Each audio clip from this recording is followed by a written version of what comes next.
including drained and non-drained wetlands, as well as uplands. Can we advance the slide? Sorry. One, and there we go. There we go. And the females pretty much run the house. They're the only ones that have an incubation patch. The male will deliver food, either transferring it by air or just dropping it off. The male does not feed the babies. If the female's gone, the male will drop the food in the nest. The female does portion out the meals with the youngsters. They don't hatch all at once. After a few days, the youngsters will head into little hiding places and actually make tunnels in the debris and hide, and then coming out for feeding.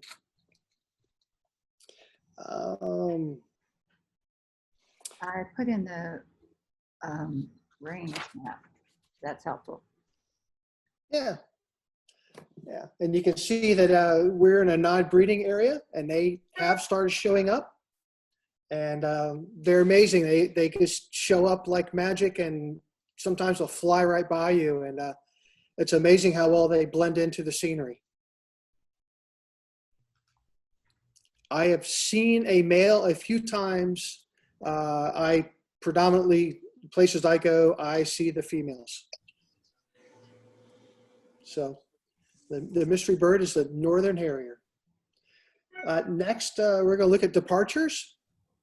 That's me. Hey, Hello, Sam. I'm Sam Mitchum. So for departures, we chose barn swallow, and there's a couple pictures there. Just to most people know what they look like.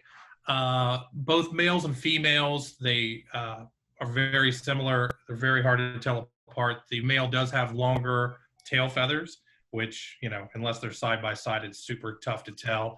They're the most widely distributed swallow in the world, and they breed throughout all of North America and Eurasia. Within the Americas, the breeding occurs from Alaska and northern Canada south to central Mexico. Yeah, there's the map for you. And for us, we normally have them from March to September, October, right around now is when they're leaving. But out of Apopka for sure, I myself refer to one of the bridges as the Barn Swallow Bridge, just because they're always there. Actually, the two bridges closest to the sod fields there, you're bound to see them. That's where my pictures were taken. An interesting thing I've found on these birds is just kind of the backstory on them and the history of them is, you know, one of the legends on these birds is that barn swallows consoled Christ on the cross by trying to remove the crown of thorns, which I had never heard, and I thought was kind of an interesting thing. And that also they got their forked tails from stealing fire from the gods to give to the people. And the reason why the middle is shorter than the two tail coverts is because they got burned when they were still in the fire, which, again, I'd never heard that. I thought it was kind of an interesting thing. And they're called barn swallows. In the turn of the century, like around 1900, they started using man-made structures more than caves or anywhere else that they were using to nest. And now they're pretty much predominantly all on man-made structures. And it's part of the thing that they say with, you know, having these on farms and everything else. They say if you knock down a nest or if you kill a bird, that you'll have terrible crops, your cows will have bloody milk. And it's just all this really cool old fables and tall tales with these guys, which I think is very interesting. But like I said, they don't winter here, but we have them through most of the summer. So they're heading out now, and they should be back around March or April to start over again. So that was our departure bird. Thank you. Who's doing new arrivals? Can you unmute yourself? All right, here's our new arrival, and I thought it'd make it fun that if you know where the chat is. Yeah, I did. I'm unmuted. Yeah, I can hear you. Yeah. Okay. If you want to type what this bird is in the bottom, you can go ahead and do that. I just started seeing these in number this week, which is fun when birds come in. So this is a bird that stays here fall all the way through the spring, maybe even to May sometimes. It's a fun bird. It's a mimic. So I'm just looking. I know some of you don't know how to do the chat, but there's a little box and you can type in the answer if you want to. But oh, yeah. Okay, got it. Anyone besides Susan? Yes, Teresa, the gray catbird. So this is a medium-sized thrush-like songbird, and they have a long tail and they're gray overall with a darker cap and a cinnamon undertail coverts. They're pretty secretive, but they're very energetic and they like thickets. So their genus is, I don't speak Latin, but Dumbtella, which means small thicket, because that's where you're going to find them. The males do like to sit up on top and sing, and they have a really interesting song. So actually I'm going to play. If you hear this call, you know why it's called a catbird. Let me see if I can get it to work. So, yeah. But their song is really cool, and they can imitate lots of different birds. And we often get lucky in the early spring before they leave. Sometimes they start singing and you'll be like, what is that? And it's the catbird. They can even imitate animals like frogs and things like that. They are omnivores. They'll eat ants, beetles, grasshoppers, caterpillars, but they'll eat fruits when they're available. I know they will eat beauty berries and cherries, elderberries, poison ivy berries, greenbriers, blackberries. And here's a fun little fact too. When they sing, they can sing for up to 10 minutes at a time. So we're welcoming him now. If you haven't seen one yet, you probably will really soon. Hey, Kathy. Shauna has a question. Are there any clues to the difference between male and females? Not that I'm aware of, but I haven't researched it much. So that's something definitely to look up. That's a great question. I don't believe so, but I'll research it and let you guys know next week. And there's the range. So we're not too far from breeding range, but generally they're like almost impossible to find when we do June Challenge. That's the gray catbird. All right, thank you. Going on.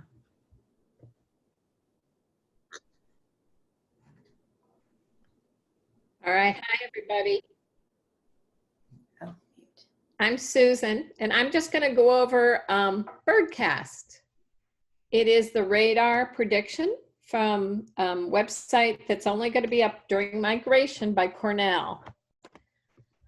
This is the page. It's birdcast.info. It is by Cornell. What it is they combined weather maps, active radar, and like 20 years of eBird data to come up with prediction for migration forecasts. So if we go to the next slide, I'll show you the easiest way is to just get the alert, or just look at the alert for tonight, high, for Friday, high. It's a really good time to go birding now. But that's the simple one. You just put in, there's a place where you type in your city and it gives you the prediction. So then the next slide, we will look at, I'm going to show you the maps that they combine. They put like 3 days at a time. This is an old one, but I wanted to kind of have you look at that gray line that's going down, that's right above us. That's actually where rain is coming. And on a radar map, that's kind of important because if birds are coming south, they don't like to go through that rain, so they will land. So all those people north of that little gray line had a really good time that night. Now that was a couple days ago. So today, if we go to the next slide, I'll show you today the radar.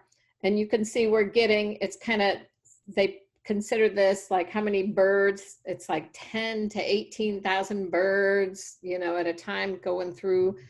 And that's kind of a heavy migration at this point.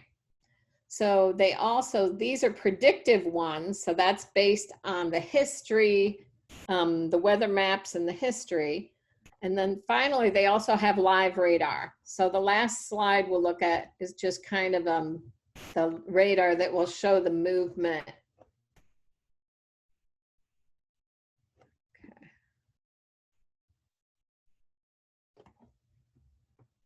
And hopefully it'll load.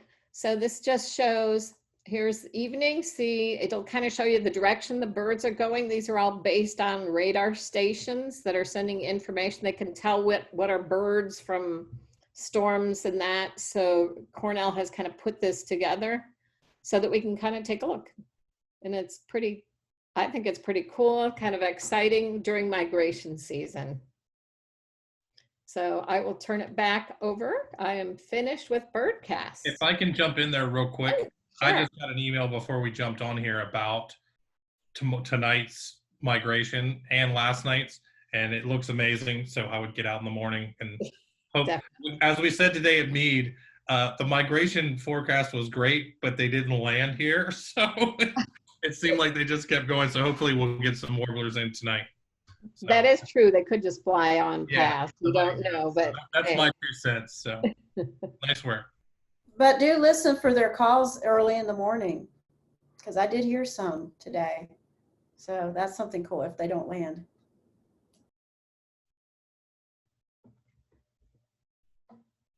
Very good. And now we're going to go on to Chimney Swifts with Bruce Anderson. And I think, Sam, are you introducing Bruce or Deborah? I am.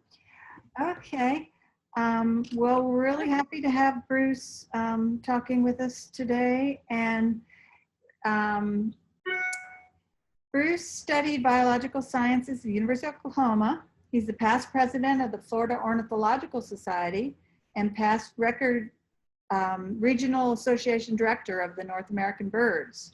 He reviews all rare bird forms for Florida and has published many articles.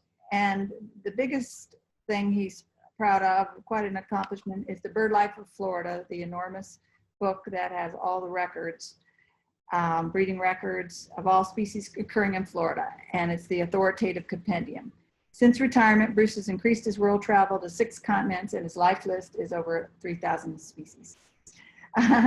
And then we're also, after Bruce gives us some biology of chimney swifts, we are going to have Jennifer Coleman, a volunteer for the Haven for Injured and Orphaned Wildlife in Castleberry, tell us how she rehabs injured and orphaned chimney swifts and about the release of the chimney swifts at the Genius Preserve very recently. So, all right, Bruce, take it away. Thank you. Can everybody hear me okay? Yes. Okay. Back in August, I had an opportunity to join Teresa Williams and Jennifer Coleman when Jennifer, a bird rehabilitator, was releasing some fledgling chimney swifts. And she had asked permission to do so at the Genius Drive Nature Preserve in Winter Park. And we had a pretty good gathering of swifts there. And so she, on 2 different days, joined us and released the swifts.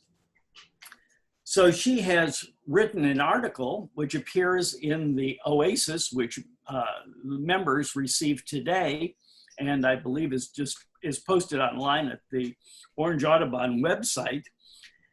And in her article, she explains how you bring a nestling swift to a fledgling state so that you could release them back into the wild. I'm going to be telling you just a little bit about chimney swifts.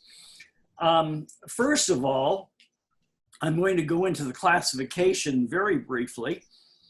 Just within the past decade, based on and more we know about DNA relationships, the swifts, the tree swifts, and the hummingbirds, which were grouped together in one order, are now merged in with the Capromulgiformes, which are the nightjars and their relatives.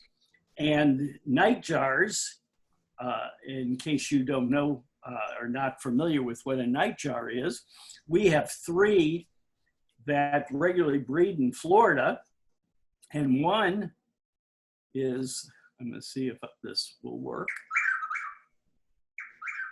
is the Chuck-Will's widow. Now if I can make it unwork. No, it's not unworking. There it goes. And there are 2 others, and it's the common nighthawk, which is a bird of the evening and the early morning, and the Antillean nighthawk, which breeds on the lower Keys in Florida.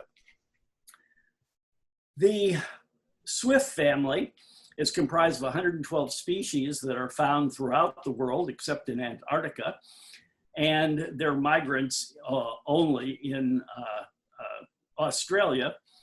The genus Ketura consists of 11 species.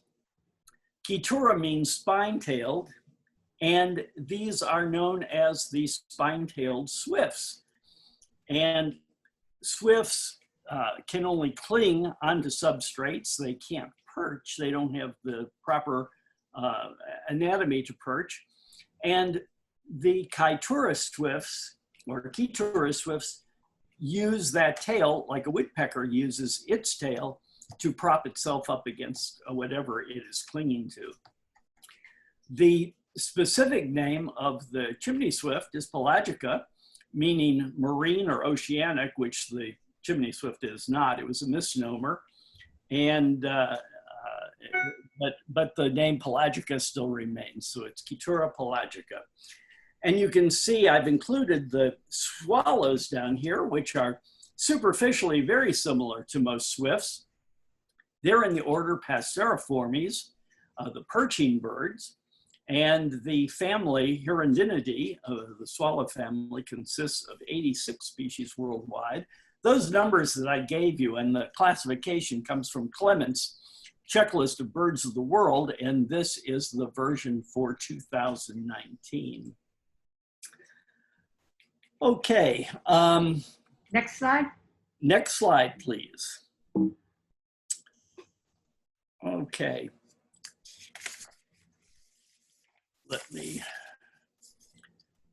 Chimney swifts are very typical of the genus Ketura and all the other species. They're very similar and very difficult to tell apart unless you hear them vocalize or see some of them very well. They're typified by having brownish gray, grayish brown plumage.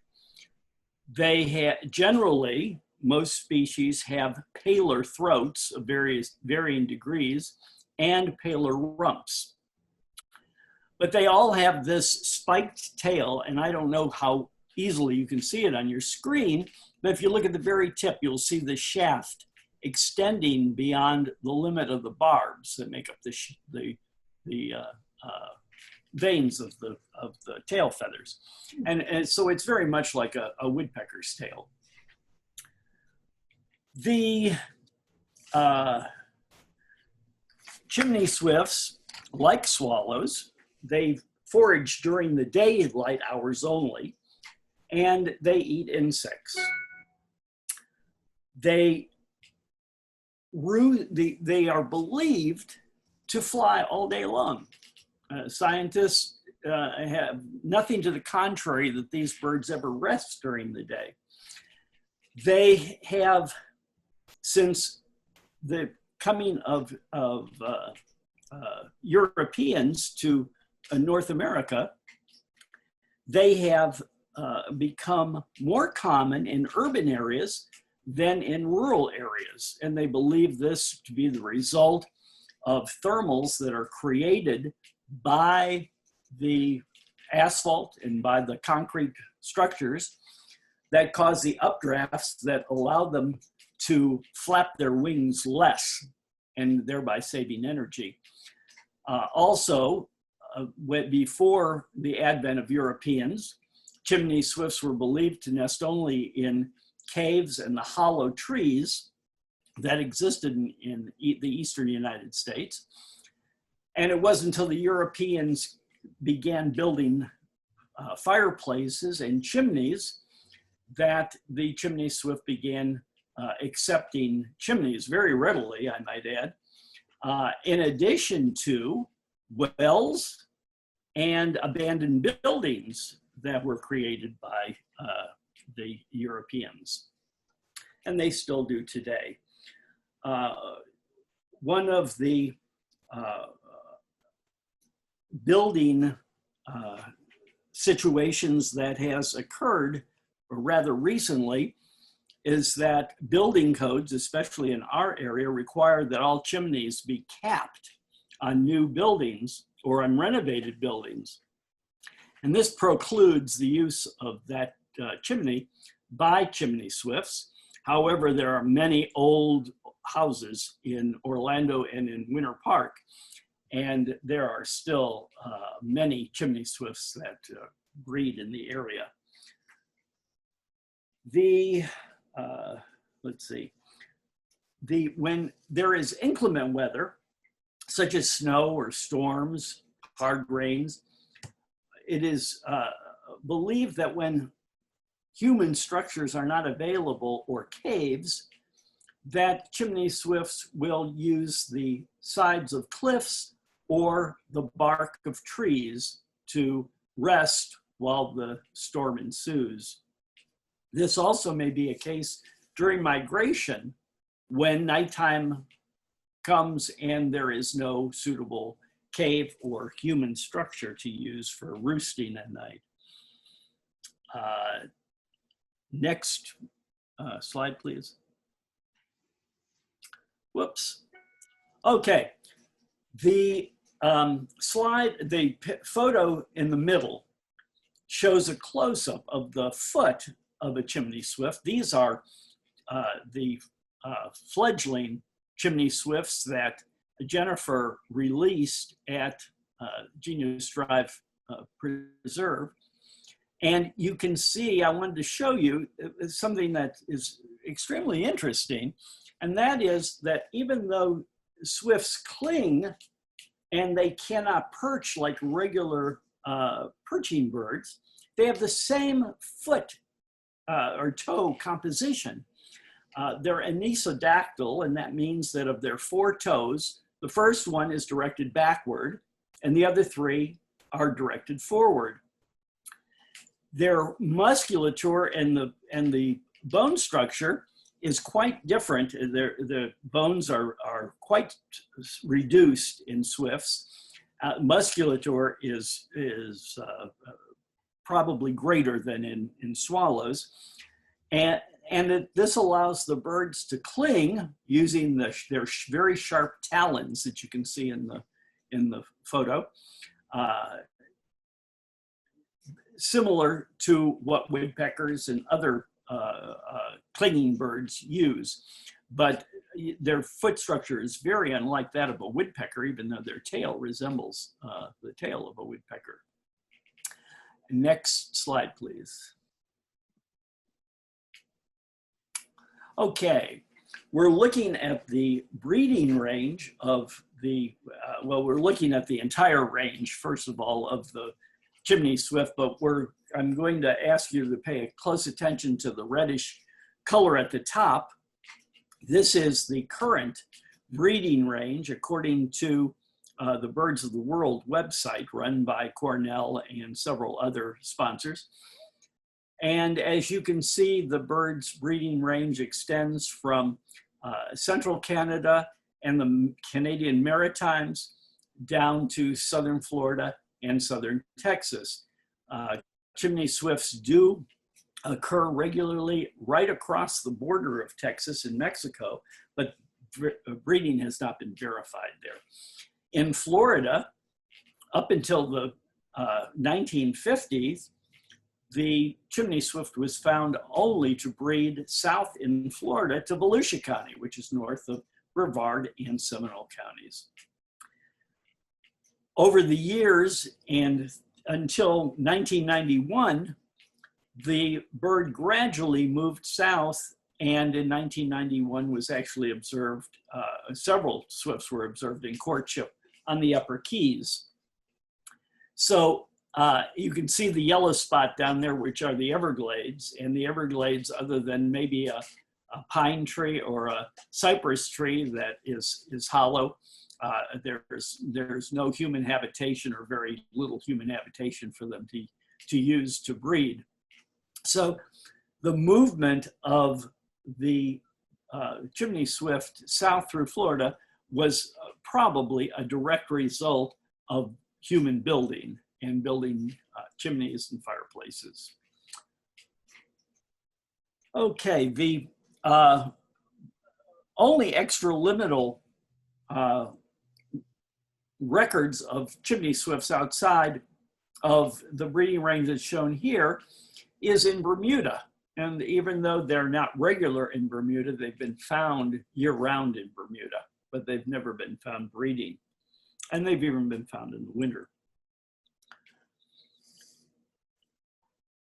The map shows that the breeding range extends just barely into Montana. It actually goes into southeastern Wyoming, the very eastern part of New Mexico, and then there's an isolated population in Southern California. And these birds showed up in, I believe, the 60s, and they still prevail, 70s, and they still prevail today as a small breeding population in southwestern California. Okay, next. Okay, this photo is a photo that's in several places on the internet. The photo was taken in Atlanta, Georgia, at a large chimney where chimney swifts roost communally. And this shows them gathering at night to go down into the chimney. And what they do is they gather around, they do a little staging. And staging is when birds are doing nothing but gathering in numbers. And then finally, at the right moment, when the sun is in the right position, these birds will start dropping straight into the chimney. And they actually go in head first and then turn around and then grab the side of the chimney and hold on. When chimney swifts breed, they build nests of little twigs, and these twigs are broken off of dead limbs on trees while the bird is in flight, and they do it with their bill. And they bring it to wherever they're building their nest, and they, like most swifts, glue the nesting material together with their saliva. Swifts have very thick saliva, and it is used in some parts of the world, mainly Southeast Asia, where the swiftlets nest in caves, where there's one species of swiftlet that builds its nest almost entirely of saliva, and that's where bird's nest soup comes from. Yuck. Anyhow, when the birds are nesting in especially a chimney, and the chimney is coated with soot, soot is very slick. And when the birds glue their nests onto the sides of the chimney, and if there's a large buildup of soot, just the weight of the nestlings, which the nest is very small in comparison with the number of baby birds that are produced by a pair, the nest can come loose and fall. Now, if the owner of the chimney hasn't closed the flue, they'll end up going all the way down into the fireplace, and the owners of the house will hear them, find them, hopefully salvage them, and take them to rehabilitators like Jennifer. And that's how Jennifer most often receives her birds. This can happen elsewhere, even in natural settings, just with condensation getting in between the substrate upon which the nest is glued and the saliva. Next slide, please. I'm bringing this up because this is something that I personally observe quite often. Excuse me. Once the chimney swifts arrive and even while they're forming flocks in the fall, getting ready to migrate, this is a behavior that's believed to strengthen the pair bond, although sometimes 3 birds are involved, but there are always 2 birds involved, one following the other one. All of a sudden, one bird will start chattering. Both birds will start chattering very loudly, enough to make you look up in the sky. And then all of a sudden, the second bird will snap its wings back and form this V, and it's called V-ing, V-ing. And the first bird, more times than not, will follow suit and snap its wings back, and they'll go sailing through the sky together. Sometimes a third bird is involved. Chimney swifts do have helpers, frequently have helpers, which oftentimes are past children, and they help in the rearing of the young. Sorry. One of the mysteries of, one more, go back to the hand-drawn map. Yeah, that's good. One of the mysteries of the early 20th century in the United States, bird-wise, was where do chimney swifts winter? And there were records in the fall of chimney swifts in Costa Rica and Panama. And again, these birds, once they're outside of the United States, end up in the proximity or in the company of other key tourist swifts that look very much like them. So when we talk about site reports of these birds, we have to have some skepticism unless the person heard the bird call, vocalize, and then you can usually tell the difference between the species that way. In the springtime, the chimney swift was had been collected along the Caribbean coast from Panama to Mexico, and there were some specimens for the island of Hispaniola. In 1944, an ornithologist described a big mass of swifts that were hovering over a chimney, and in Manaus, Brazil, on the Amazon River. And about 10 years prior to that, during the 10 years prior to that, bird banders had been making a concerted effort to try to locate the winter grounds of the chimney swift. And so what they did was they built cages, they located big smokestacks and chimneys where flocks roosted by the hundreds or sometimes thousands. They put a cage over the chimneys when the birds were coming out in the morning. And in that 10-year period, they banded almost 375,000 chimney swifts. And their efforts were not in vain. In 1944, in the spring of 1944, the American Embassy in Lima, Peru,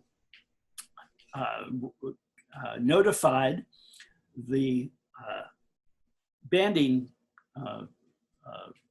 part of the Fish and Wildlife Service that they had recovered 13 bands from an American Indian tribe located on a river that borders Colombia and Peru.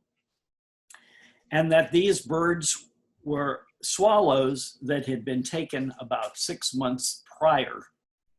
Now, there's anecdotal accounts that these bands were a necklace on one or more of the American Indian around their necks, but there's also another species that story goes to, so I don't know how true that is.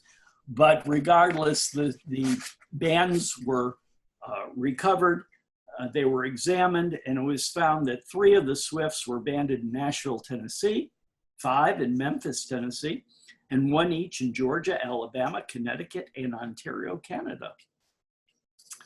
Next slide, please.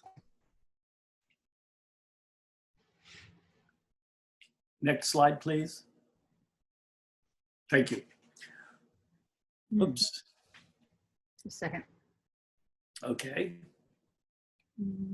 Whoops. So that seems to be the last one that we have. That's the one I want right there. Okay. Perfect. Thank you. Okay. We're going back to the same map that we looked at earlier that showed the breeding range.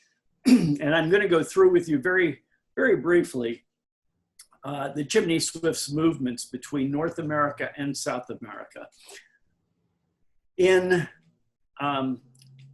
North America, in its breeding range in the United States, the Chimney Swift usually arrives about the 4th week of March, or the last week of March.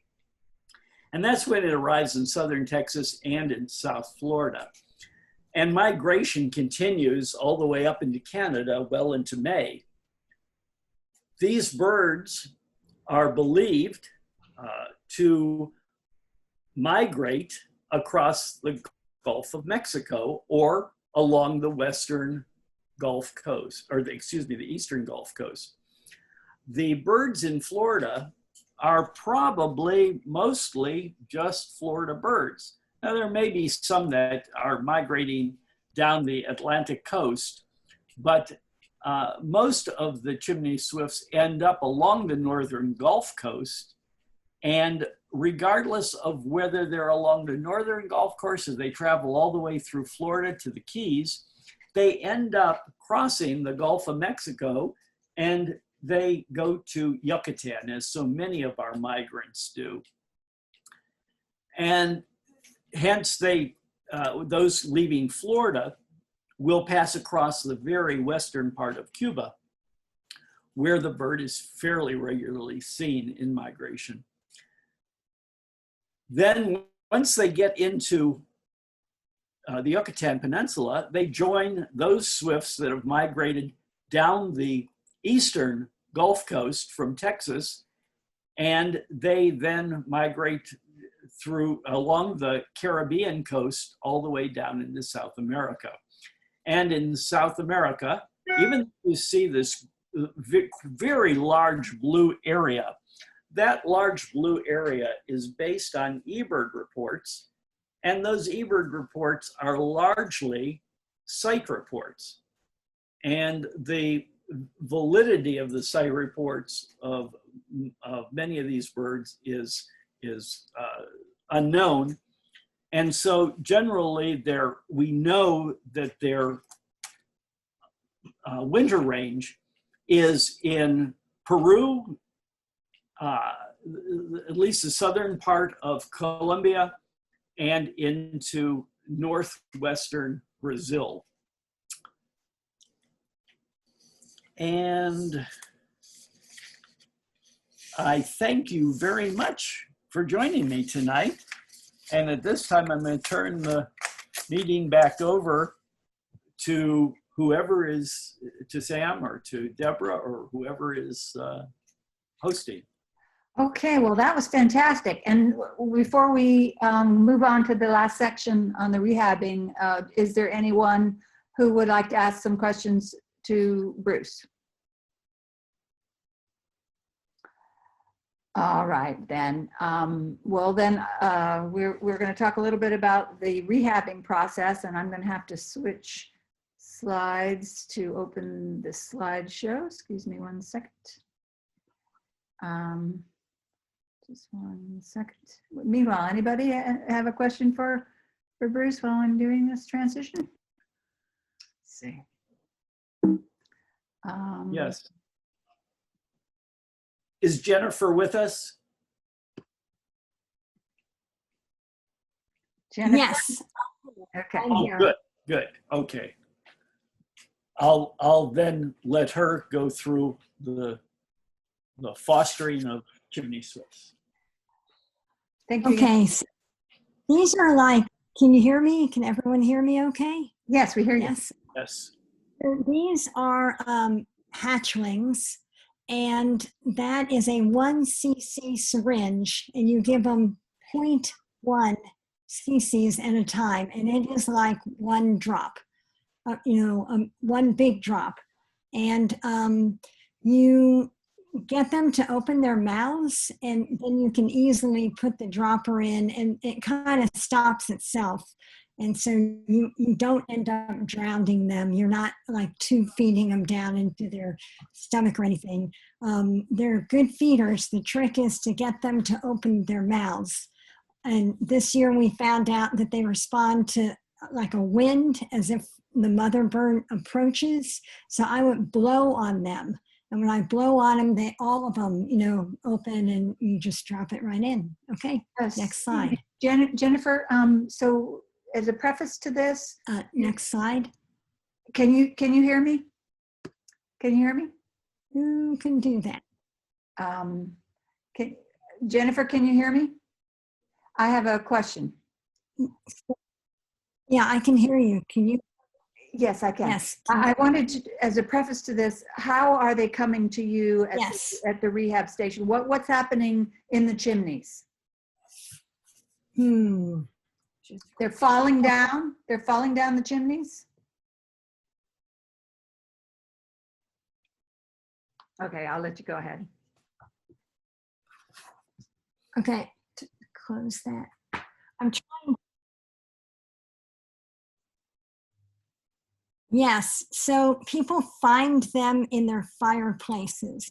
They take them. Can you hear me now? Yes, we can hear Can you. you hear me now? Yeah. Yes. They find them and they take them to the Haven for Injured and Orphaned Wildlife. And I'm here with Mary Jane. Wait, Mary. Yeah. I took her off to hopefully open up more of the bandwidth so you can understand me. So here they are right when they start this, they get their, I don't know, I call it barbs. I'm sure Bruce has a better name, but they're still in the nest and their eyes are closed and they are something else looking. They're if they weren't so tiny, they would really be a scary monster movie villain. So anyway, next slide.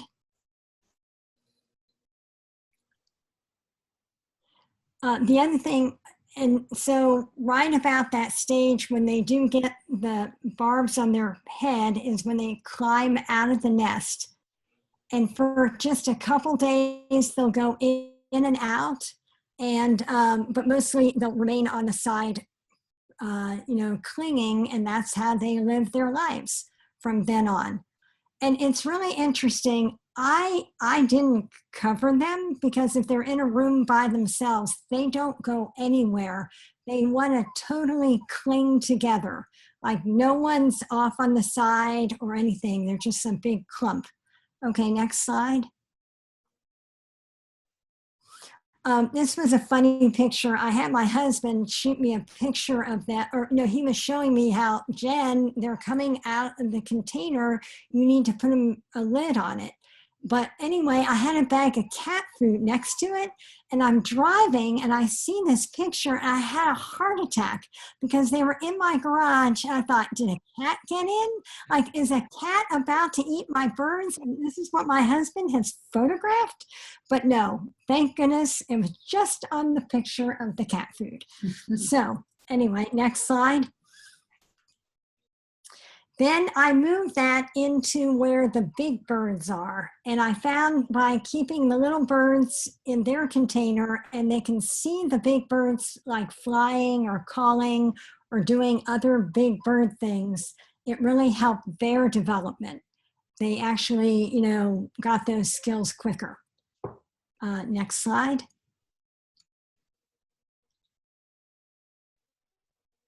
And I wanted to show you, Mary Jane would pass me all, you want to go back, all the Chimney Swifts. And sometimes they'd be different ages, but they all love each other. They are extremely social birds. And, even older ones accept younger ones. And when I put that younger container in with all the younger ones, often the older ones go down to visit. And they're nice. They don't peck at them. They're not, like everybody loves each other. Okay, next slide. Mary Jane got a swift that someone brought her it had escaped in their house and their cat had gotten it. And it looked so different than the little ones. I was like, Mary Jane, what's this? But I wanted to include that picture. It was a stunning bird. They are really gorgeous. Next slide. Okay, so here's the secret recipe. For a very long time, when people were trying to rehab swifts, they would die. And it's because they didn't have their nutrition right. It was based on like dog foods and cat foods. And it turns out you shouldn't have all that grain. And so this woman in St. Augustine kind of put her head to it. She does only birds, and came up with this formula of exact powder and a can of like cat dog food from the vet, and then Jevity, which is something that older humans drink, and put that in a blender and you mix it up. And this year I noticed that birds weren't doing as well as they had in the past. And the first thing was my Jevity had expired. So I got new Jevity, and then they did better. They still were missing something. So I added mealyworms, a handful of them, and then that seemed to cover all of their nutrition. And they developed beautifully and got strong, healthy feathers. And I feel like we nailed it. Then I talked to Karen, and I was like, did you notice that Jevity changed their formula between, a few years ago and now? And she said, oh, I don't use the 1.0 anymore. I use the 1.5. So it was like, oh, okay. So maybe if you use 1.5 Jevity, you wouldn't need the mealyworms. I don't know. But in a blender, those mealyworms are pureed and will fit through the syringe. Were those the frozen ones?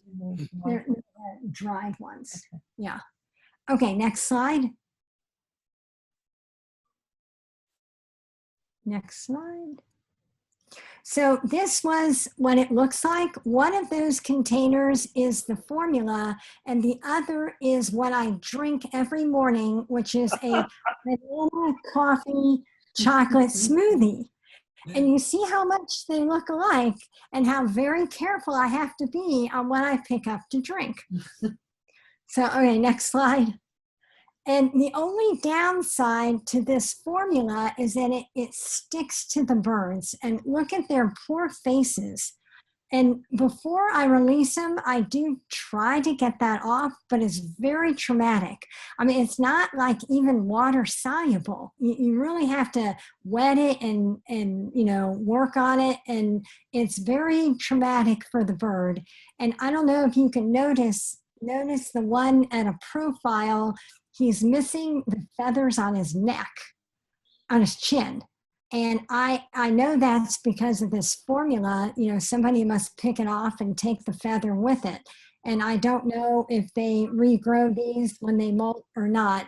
You wipe off your syringe every time you put it in their mouth, but they go through this phase where they don't really like it and they shake and it just goes everywhere. And it's just really difficult to keep them clean. Okay, next slide. So I raise them in my bathroom, but if you don't, this is how Karen does it. And there's no screening that bothers the barbs of their tail, that if you use them on screening, those barbs just go right through and ends up damaging all the feather material. The barbs get longer and longer and longer. So anyway, you use a plastic bin, not anything with barbs or screening. Okay, next slide. And there it is, just showing t-shirts. They'll fly back and forth, getting strong. Okay, now the next slide, I believe, is a movie of them just flying around in the bathroom. And it's really cool to watch them.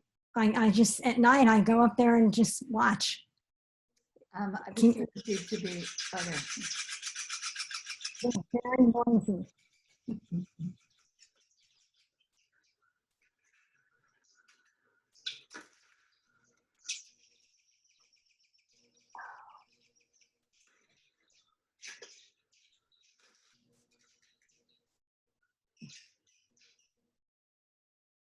Okay.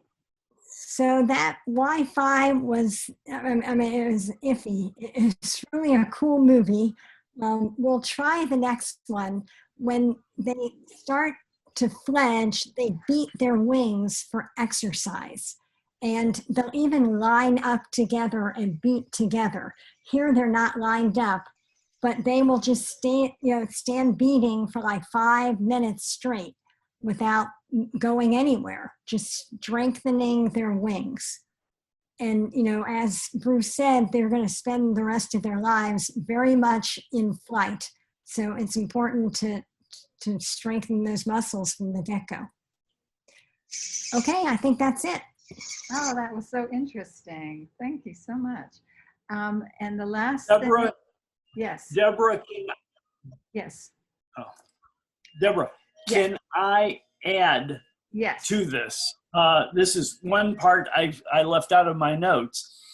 When Teresa and Jennifer and I, and one day Jennifer's husband, released these swifts, these fledgling swifts at Genius Drive Preserve, the first evening that we went, we couldn't find any swifts, and we had just been there in the morning and we had about a dozen swifts overhead. And I'll tell you that when a family leaves their chimney or their cave or their well, wherever they're breeding, they'll stay together for a while, but eventually they will join other swift families and they'll end up in these huge flocks.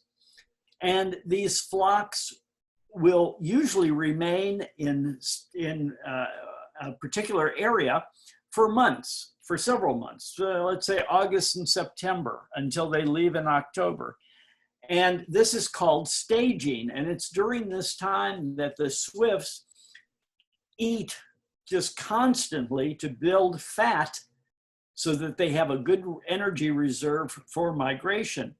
Well, we have this staging that goes on at Genius Preserve.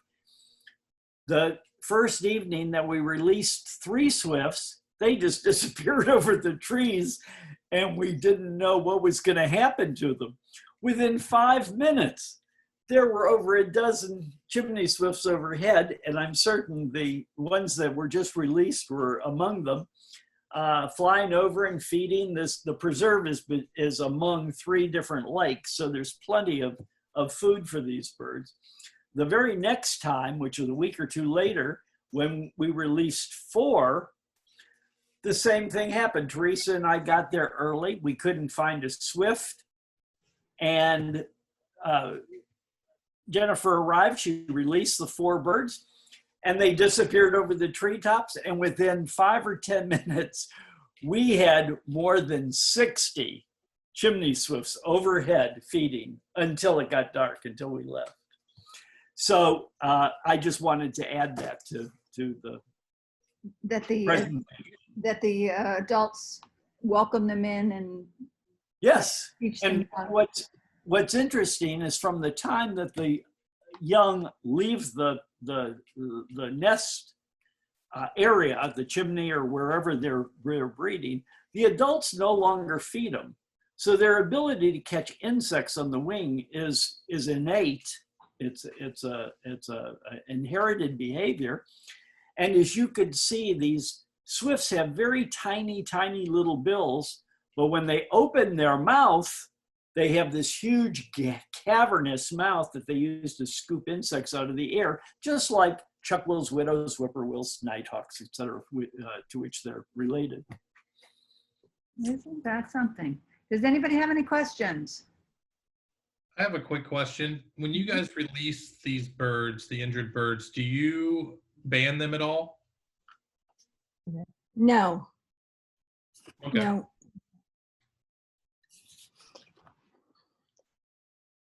And I one, don't have a banding license. yeah, Mary Jane does not have a banding Oh, license. okay.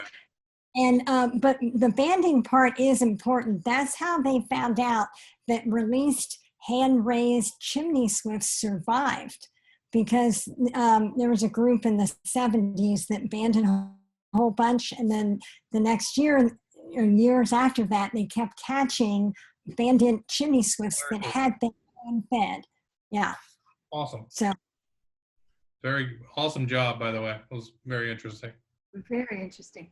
And this is the Haven for Injured and Orphan Wildlife, Mary Jane's organization that's been going since '87 in her own home. Mhm. And you might someday have an opportunity to bring an animal there. And of course, they can accept donations. Do you accept donations of stuff, paper towels, those kind of things, as well as money, or just fun? Website. We have a website with a list of donations that we use all the time. Okay. The website, thehavenonline.org. Havenonline.org. Here it is. Okay, well, this has been so interesting. Any other questions? This has really been interesting. And for upcoming bird chats, share your bird stories, submit photos and questions to info@orangeaudubonfl.org. There's something Sam reminded me to tell, is that Orange Audubon is now doing our fall migration bird walks at Mead Gardens. And they're starting this Saturday. They're every Saturday in October, and you have to register now with Larry, and his number is in our newsletter and on the Facebook event. So at the moment, he doesn't have any registrants. So if you want to go, give him a call. It's social distancing, possibly masks. what time is that? They start at 8 in the parking lot. Hey, Deborah, there was a question. Mhm. Yes. Do chimney swifts use chimney swift towers? It was a Boy Scout project. Yes, chimney swifts use the towers when they are set up correctly, and they use them to roost in. No, they don't use them to breed in, but they use them for roosting. And there is one place in Texas, in Travis County, where Austin is located, and it is donated land, and it's called Keturah Canyon, and they have 18 artificial chimneys that are used every year during fall migration. A very interesting place, and you can go there in the fall by appointment and tour the sanctuary. Very nice. There is also a chimney at Orlando Wetlands, but to my knowledge, it's never been used by swifts, even though there's no other reason why they shouldn't use it other than the fact that it is very close to their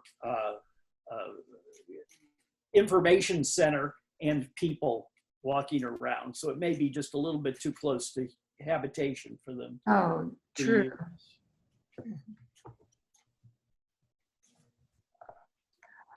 All right. Well, thank you again, Bruce and Jennifer.